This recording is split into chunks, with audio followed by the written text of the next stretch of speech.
여러분, 오늘은 12월 24일 토요일입니다. 하나님 말씀은 요한일서 4장 1절에서 10절입니다. 사랑하는 자들아, 영을 다 믿지 말고 오직 영들이 하나님께 속하였나 분별하라. 많은 거짓 선지자가 세상에 나왔습니다. 영이라고 해서 다 믿지 말라. 거짓 선지자가 세상에 나왔기 때문이다. 이렇게 말씀하죠. 많은 사람들이 영이라고 하면 그저 다 믿으려고 합니다. 그래서 신비한 것을 쫓아다니고 무슨 영적인 세계를 보았다고 하면은 거기 가서 들으려고 하죠. 그러나 성경은 우리에게 분명히 가르쳐주고 있습니다. 영적이라고 해서 다 믿지 말아라. 그 속에는 거짓 영도 있다. 그러니 그것을 분별할 수 있어야 한다. 검증해 보아라. 이렇게 말씀합니다. 그러면 그것을 어떻게 검증할 수 있을까요? 2절 보면은 이로써 너희가 하나님의 영을 알지니 곧 예수 그리스도께서 육체로 오신 것을 시인하는 영마다 하나님께 속한 것이요 예수를 시인하지 아니하는 영마다 하나님께 속한 것이 아니니 이것이 곧 적그리스도의 영이니라. 오리라 한 말을 너희가 들었거니와 지금 벌써 세상에 있느니라. 참된 영과 거짓 영을 구별하는 기준은 바로 예수 그리스도의 본체, 그 예수 그리스도의 존재, 그것이 바로 기준이 되는 것입니다. 여러분, 우리가 알다시피 예수님은 어떤 분이십니까? 하나님의 아들이 인간이 되신 분이십니다. 그는 온전하신 하나님이시며 또 온전하신 인간인 것입니다. 그런데 영지주의자들은 영적인 것만 귀중히 여기고 육신적인 것은 소홀히 하며 악하다고 말하죠.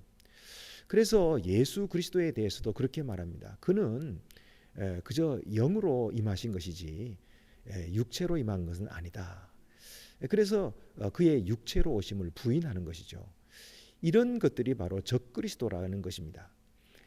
이전에 구약 성경에서는 이런 적그리스도가 올 것이다라고 예언을 했는데 사도 요한은 이미 와 있다 이렇게 말씀하고 있어요. 오늘날에는 어떨까요? 오늘날 역시 이미 많은 적그리스도들이 있는 것이죠. 자, 이 적그리스도의 영이 지금 벌써 세상에 왔는데 4절 자녀들아 너희는 하나님께 속하였고 또 그들을 이기었나니 이는 너희 안에 계시니가 세상에 있는 자보다 크심이라. 그들이 영적인 어떤 그 이상한 것을 보여주고 그 능력을 보여준다고 해서 조금도 두려워할 필요가 없다는 것이죠. 그들은 기껏 해봐야 이 세상에 속한 영에게 속하여 있을 뿐인 것입니다. 그러나 우리는 영원하신 하나님께 속한 자들입니다. 그러므로 이 세상의 악한 영들로 말미암아 겁낼 것도 없고 그들을 두려워할 필요가 없는 것입니다. 이미 우리 안에 계신 하나님은 온 세상을 이기신 분이시고 그리고 온 세상을 다스리시는 분이십니다.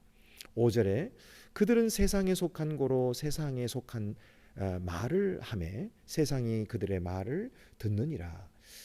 이 세상 사람들이 그런 엉터리 없는 영적인 지도자들을 따라가는 것은 당연한 거예요.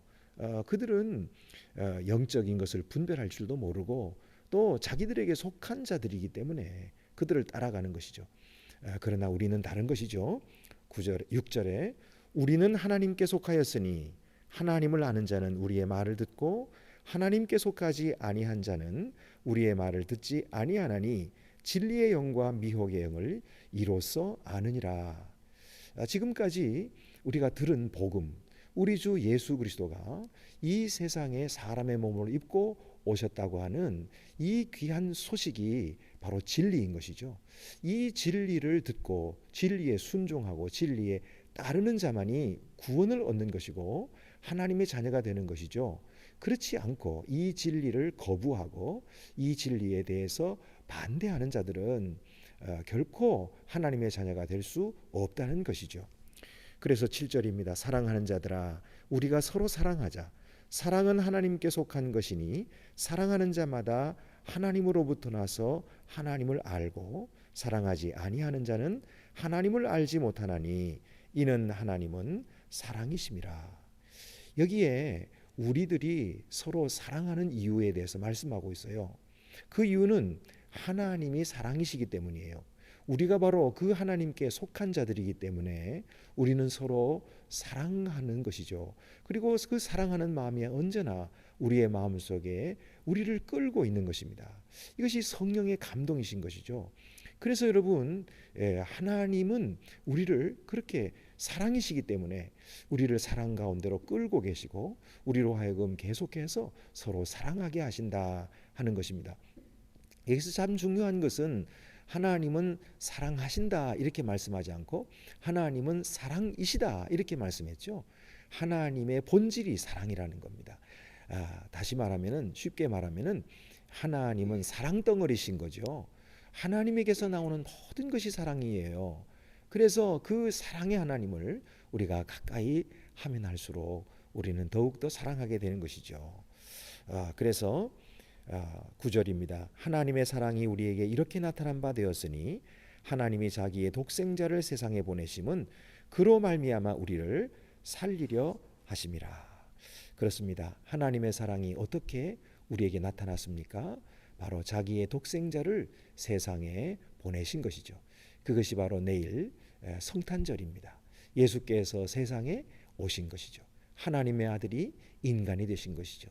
이것이 바로 하나님의 사랑의 나타남입니다. 10절에 사랑은 여기 있으니 우리가 하나님을 사랑한 것이 아니요 하나님이 우리를 사랑하사 우리 죄를 속하기 위하여 화목제물로 그 아들을 보내셨습니다.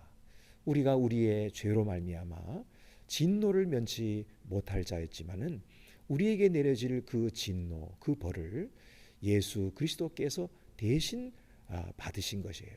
그래서 그가 화목제물이 되신 것이죠. 그래서 우리를 살리신 것입니다. 이것이 하나님의 사랑입니다. 오늘 그 사랑을 우리가 받았습니다. 그리고 그 사랑으로 넘쳐나 서로를 사랑하는 것이죠. 오늘도 이 사랑이 여러분의 가슴 속에 불타오르고 그리고 여러분의 가정과 여러분의 모든 삶의 자리에 늘 충만하게 거하시기를 바랍니다. 기도드리시겠습니다. 은혜로우신 하나님 아버지, 하나님은 사랑이셔서 자기의 독생자까지 우리 위에 내어주시기 드시는 그런 사랑이십니다. 우리 주 예수 그리스도는 아버지의 말씀에 순종하셔서 이 세상에 사람의 몸을 입고 오셨고 우리를 위하여 화목제물이 되셔서 우리가 받을 저주와 우리가 받을 심판을 대신 당하셨습니다.